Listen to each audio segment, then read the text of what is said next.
Hey everyone and welcome back to another video, and in this video I'm going to show you how to connect your Citi Bank with the OnePay app. Now this video is going to be particularly useful for individuals. Let's say that you want to use your Citi Bank to fund your OnePay app.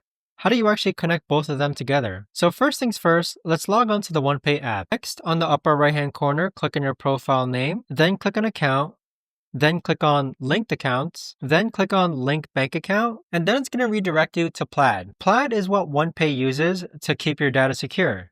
Click on get started, then click on continue as guest, then click on Citibank. Now it's going to prompt you to log onto your Citibank online account so that you can select which checkings or savings accounts you want to use to connect to OnePay. But there you have it guys, that right there is the best and easiest way that I know of to actually go ahead and connect your Citi Bank account with the OnePay app. If you guys know of a better or easier way to actually do this, let me know in the comments down below. I would love to know. Thanks so much for watching everyone, and I'll see you guys all in the next video.